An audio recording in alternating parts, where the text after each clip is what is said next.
Alright, today we're going to look at topic 8.2. Now we're going to look at solving systems of equations, but we're going to do it algebraically. Let's look at example 1. Solve algebraically, and then verify. 5x minus y is 10, and x squared plus x minus 2y is equal to 0. Well, we've got a couple of different ways that we can solve systems of equations algebraically.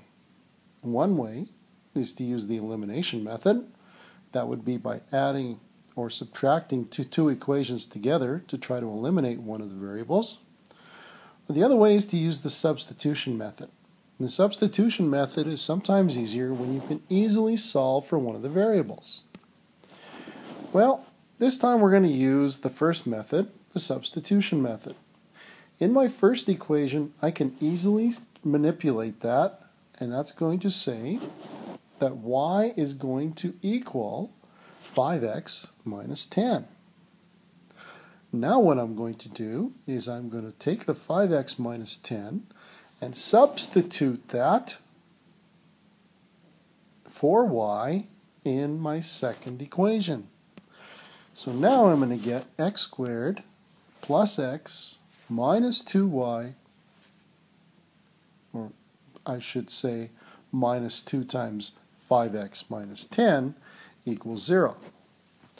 Now I just got to expand it, simplify it, clean it up, solve it, and you should end up with x squared minus 9x plus 20 is equal to 0, which of course is a quadratic equation that we can solve by factoring. You're going to get x minus 4 is equal to 0, x minus 5 is equal to 0. So one of our solutions is going to be x equals 4, and the other solution is going to be x equals 5. We can substitute this back into our original equation to figure out what y is going to be. Because remember, we need an ordered pair x and y as a solution. So when x is 4, 5 times 4 is 20 minus y is equal to 10. Negative y is equal to 10. Negative 10, so y is equal to positive 10. We have x is equal to 5, so 5 times 5 is 25 minus y is 10, which works out to be y is equal to 15. So there's our two solutions. They're going to be 410 and 515. Let's do a second equation. 6x plus 2y is equal to 1. 6x plus 4y is equal to 7. This time, we're going to use the elimination method, because if I subtracted these two equations from each other, I would eliminate the 6x's on both equations. So by subtracting these, you're going to get a new equation, or eliminate the x's, and you're going to get negative 2y is equal to negative 6. Dividing both sides by negative 2, you get y is equal to 3. Substituting that back into one of the two equations, you're going to find that x will have to equal negative 5 over 6. So there's our ordered pair. The solution is negative 5 over 6 and 3. And this time there was a system of linear equations. There was only one solution. Okay, let's do a little bit of problem solving with this. Here's puzzle problems. Find two integers such that the sum of the smaller number and twice the larger number is 46. Also, when the square of the smaller number is decreased by 3 times the larger number, the result is 93. What are the numbers?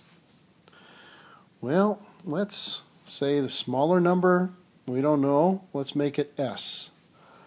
The larger number, I don't like using L, so I'm going to use B for big. B for bigger number. So now if we went through this, it says that the sum of the smaller number and, which is plus, twice the larger number, twice the bigger number would be 2b. has to is or equals 46.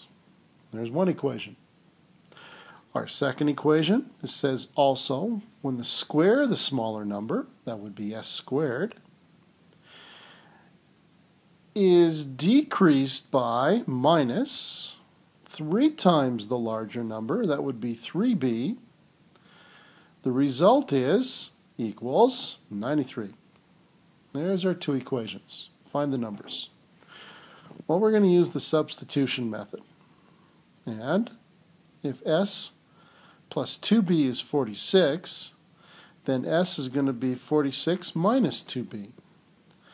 And if you substitute that into your equation, right now I'm going to look at this and say, wow, I got a mess going here. These are huge numbers.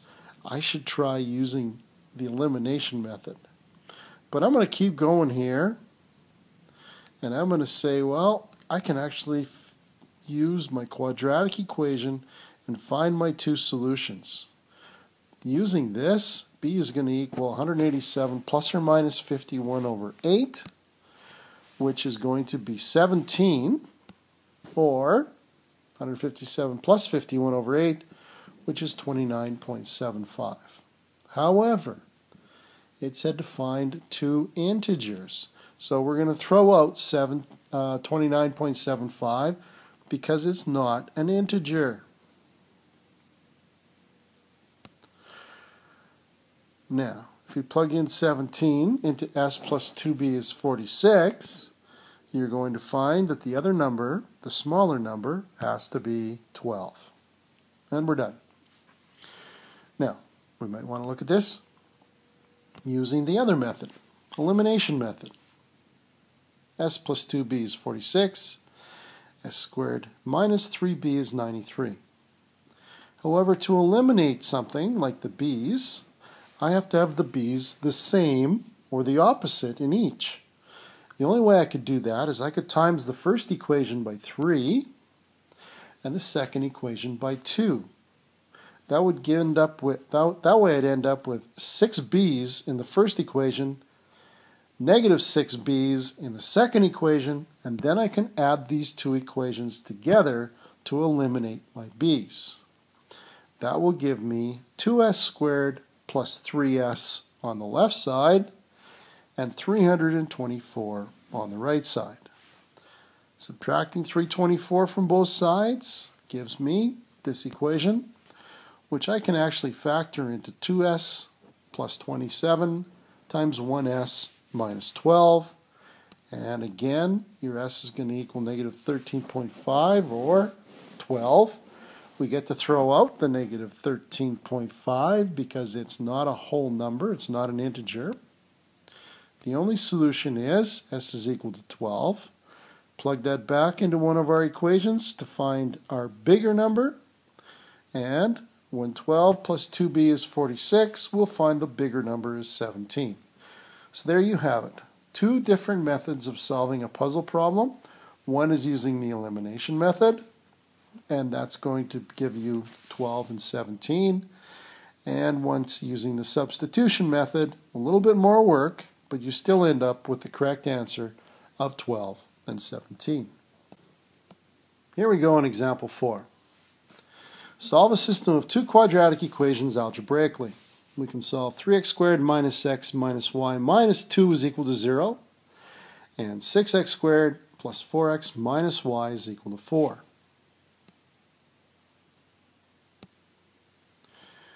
Well, we're going to bring over the 2 to the right side so that our y's are going to line up, our x's line up, and in this case our x squareds line up. I'm going to use the elimination method by subtracting these two equations, and I'm going to get negative 3x squared, and negative 1 minus positive 4 is negative 5x, equals negative 2. Bringing the negative 2 over, and you're going to get plus 2 equals 0. Multiply everything by negative 1, and I'm going to get 3x squared plus 5x minus 2 is equal to 0. Now that's something familiar that I can factor. If I use decomposition, I'll break down the 5x into 6x minus 1x. Now I can factor a 3x out of the first two terms, and I can factor a negative 1 out of the second two terms, and it's going to factor into x plus 2 times 3x minus 1 is equal to 0. Therefore, I'm going to have x equals negative 2, or x equals positive 1/3. Now we need to solve y. 3x squared minus y minus x minus 2 equals 0. If x is equal to negative 2, you can see that using substitution, y will equal 12. And there's one solution. When x is negative 2, y is 12. And the other one, I'm going to have 1/3. No problem. I can work with that. 1/3 squared is 1 over 9 times 3. It's 3 over 9, which is 1 over 3. So 1 over 3 minus 1 over 3 minus y minus 2 is equal to 0. Well, lucky for us, the fractions cancel out. 1/3 minus 1/3 is nothing, so we got negative y minus 2 is equal to 0. Add a y to both sides, and y will equal negative 2. And again, if y is negative 2, x is positive 1/3 as one of our solutions. 1/3 negative 2, and the other one was negative 2, 12.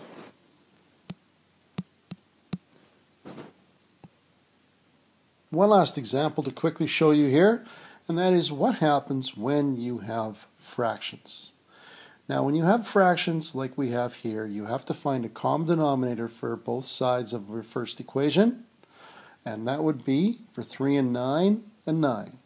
This way, in the first equation, I'd multiply everything on both sides by 9, and I'd end up with 9x squared minus 48x plus 3y plus 3 is equal to 0. In the second equation, I have negative 5 over 4, negative 3 over 2, 1 over 4, negative 1/2 is my coefficients. So I'd multiply everything by 4, and you'd end up with negative 5x squared minus 6x plus y minus 2 is equal to 0. Now just go ahead and solve it like you would any other system of equations, keeping in mind that multiplying by the common denominator is going to eliminate your fractions.